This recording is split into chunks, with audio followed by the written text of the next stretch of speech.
Hi guys, ఈరోజు అయితే పప్పు సింపుల్గా ఎలా చేసుకోవాలో నేర్పిస్తున్నాను.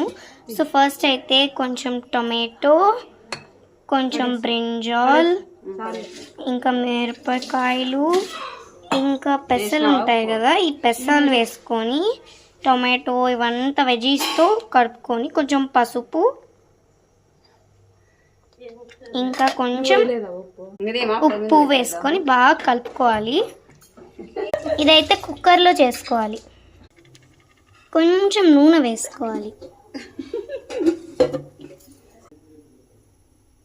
నూనె కొంచెమే. ఇప్పుడైతే హై ఫ్లేమ్లో పెట్టుకొని ఉడకబెట్టుకోవాలి. ఇవన్నీ 4 విసిల్స్ వచ్చే వరకు కుక్కర్ మీద పెట్టుకుంటే ఇంకా మన పప్పు రెడీ అయిపోతుంది. చాలా సింపుల్. అన్నంతో పాటు ఆ పప్పుని తింటే ఉంటుంది వేరే లెవెల్లో. ఇంతే అన్నమాట, మన పప్పు రెడీ అయిపోయింది. ఇది ఓపెన్ చేసి దీనిలో కొంచెం తిరుమా వేసేస్తే అయిపోతుంది. Bye bye, follow for more.